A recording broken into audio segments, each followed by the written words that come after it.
নমস্কার, বাঙালি ধর্ম চ্যানেলে সবাইকে স্বাগত। সবাই কেমন আছো? আশা করি ভালো আছো। ভালো থাকবে, ভালো রাখবে, নিজের কর্মের ওপর সদা সর্বদা ভরসা রাখবে। আজকে আমি তোমাদের মানি প্ল্যান্ট সম্বন্ধে একটা ছোট্ট টিপস দেব। মানি প্ল্যান্ট এখন সব বাড়িতেই সবাই মানি প্ল্যান্ট লাগায়।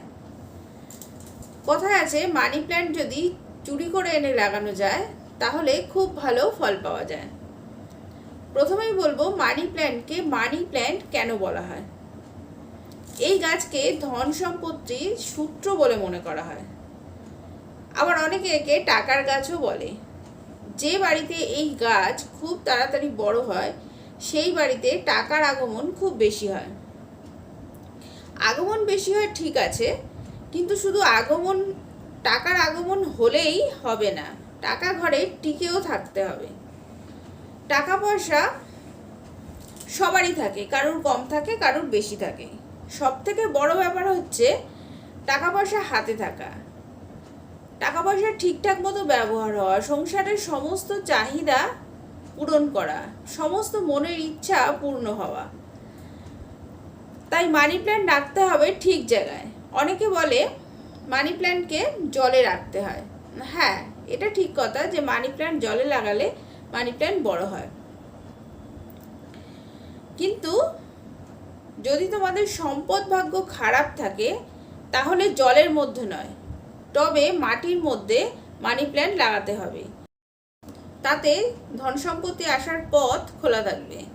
যারা অনেক টাকা ধার নিয়ে নিয়েছো বা যাদের ইনকাম কম, এছাড়া যারা অনেক টাকা ঋণ নিয়েছো কিন্তু কিছুতেই শোধ করতে পারছো না, কি করে টাকা শোধ দেবে বুঝতে পারছো না, তারাও কিন্তু মানি প্ল্যান্ট জলে নয় টবে মাটি দিয়ে মানি প্ল্যান্ট রোপণ করবে। আমি অনেককে দেখি মানি প্ল্যান্ট বাথরুমে রাখে। কেউ হয়তো তাদের বলেছে বাথরুমে রাখতে, বা আবার হয়তো অনেকে সাজাবার জন্য বাথরুমের মধ্যে মানি প্ল্যান্ট রাখে। এটা একদমই করবে না। মানি প্ল্যান্টকে কখনো বাথরুমে রাখতে নেই। মানি প্ল্যান্ট হচ্ছে মা লক্ষ্মীর একটা প্রিয় গাছ, সেই জন্য মানি প্ল্যান্টকে কখনো বাথরুমের মধ্যে রাখবে না।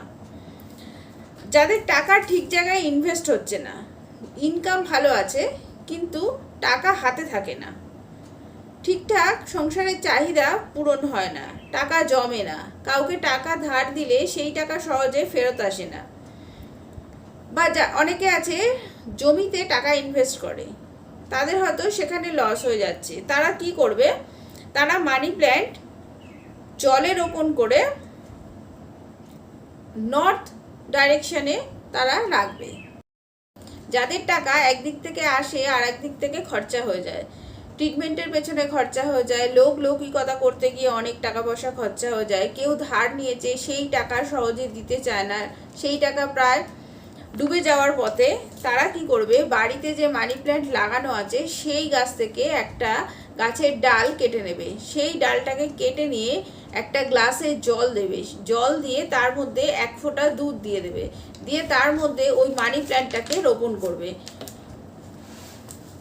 এতে দেখবে তোমাদের পয়সার কোনো দিন অভাব হবে না। আবার যারা টাকা ধার নিয়েছে তারাও টাকা শোধ দিয়ে যাবে। সময়টা হয়তো আমি বলতে পারবো না, কিন্তু খুব তাড়াতাড়ি সেই টাকা দেখবে তোমাদের ফেরত দিয়ে যাবে। অনেকে কাজ করছো বা ব্যবসা করছো কিন্তু সাকসেস পাচ্ছ না, তার থেকে টাকা ইনকাম হচ্ছে না। কষ্ট করছো 100%, কিন্তু ইনকাম হচ্ছে 10%। এরকম কন্ডিশনে কি করবে? এরকম কন্ডিশনে শুক্রবারের দিন রূপোর একটা তার নিয়ে নেবে, সেই তারটাকে প্রথমে কাঁচা দুধ দিয়ে ভালো করে ধুয়ে নেবে, শুদ্ধ করে নেবে কাঁচা দুধ দিয়ে। তারপরে একটা কড়ি আর একটা পদ্ম ফুলের বীজ, এই দুটোকে ফুটো করে নেবে। যদি নিজেরা পারো তাহলে ঠিক আছে, যদি না পারো তাহলে স্বর্ণকারের দোকান থেকে ওই দুটোকে ফুটো করে নিয়ে আসবে। তারপরে পদ্মের বীজ ওই আর কড়ি দুটো ওই রূপোর তারের মধ্যে দিয়ে দেবে। দেওয়ার পর একটুখানি সিঁদুর আর একটু হলুদ দিয়ে তোমাদের বাড়িতে যে মানি প্ল্যান্ট লাগানো আছে তার গায়ে সেটাকে বেঁধে দেবে। এই কাজটা করবে শুক্রবার দিন সন্ধেবেলা। তারপর দেখবে জীবনে কেমন চেঞ্জ আসে। মানি প্ল্যান্ট কথাতে আছে সব সময় চুরি করে রোপণ করতে হয়। এবার বলবে আমি বলছি চুরি করতে। হ্যাঁ, সংসারে মঙ্গলের জন্য একটা মানি প্ল্যান্টের একটা ছোট ডাল চুরি করলে কিচ্ছু হয় না, কোনো ক্ষতি হয় না, এতে সংসারের মঙ্গল হয়। এটা মা লক্ষ্মীর গাছ, মা লক্ষ্মী একদমই রাগ করবেন না, তোমরা চুরি করে এনে লাগাবে। যদি চুরি করে এনে লাগাতেই হয় তাহলে সোম বুধ শুক্র এই 3টে বারে তোমরা চুরি করে এনে মানি প্ল্যান্ট লাগাবে। তবে মানি প্ল্যান্ট অমাবস্যার দিন কিন্তু আবার চুরি করে নিয়ে এসো না, তাহলে কিন্তু ফল কিন্তু উল্টো হবে, তাহলে মা লক্ষ্মী কিন্তু ঘর ছেড়ে চলে যাবে। আবার অনেকে একটা কাজ করতে পারো, অনেকের বাড়িতে হয়তো মানি প্ল্যান্ট আগে থেকেই মাটির টবের মধ্যে মাটি দিয়ে লাগানো আছে, বা তোমরা নিজেরাও যারা মাটি দিয়ে লাগাবে সেটাকে সেই গাছের গোড়ায় 7টা কয়েন, 1 টাকার কয়েন, 7টা কড়ি আর 7টা গুমতি চক্র গাছের গোড়ায় মাটি খুঁড়ে তোমরা সেটাকে পুঁতে দেবে, বা গাছ লাগানোর সময় সেইগুলো সব দিয়ে দেবে। আর গাছের ডালে একটা লাল সুতো অবশ্যই বেঁধে দেবে, এটা শুক্রবার দিন করবে, এতে টাকার আগমন খুব ভালো হয়।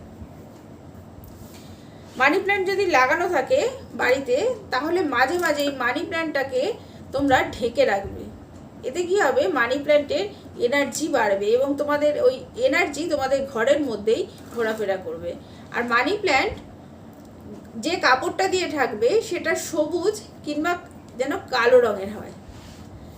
এবার খেয়াল রাখবে মানি প্ল্যান্ট যখন লাগালে মানি প্ল্যান্ট যেন একদম গাছটা যেন সোজা উঠে যায়, তার জন্য তোমরা কি করবে, তার জন্য তোমরা টবের মধ্যে একটা লাঠি বা একটা কাঠি যাই হোক কিছু পুঁতে দেবে, যেটাকে ধরে গাছটা সোজা ওপর দিকে উঠে যেতে পারে, তবেই মানুষকে নিচের দিক থেকে ওপরের দিকে উঠতে সাহায্য করবে।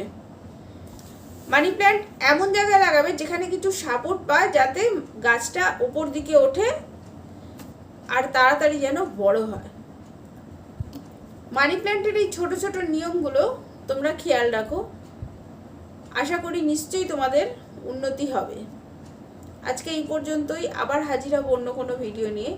আমার কথাগুলো যদি ভালো লাগে তাহলে আমার চ্যানেলটা সাবস্ক্রাইব করে নিও, একটা লাইক করে দিও। আজকে এই পর্যন্তই, নিজে ভালো থাকবে, সবাইকে ভালো রাখবে, বাঙালি ধর্ম চ্যানেলের সাথে সদা সর্বদা জুড়ে থাকবে।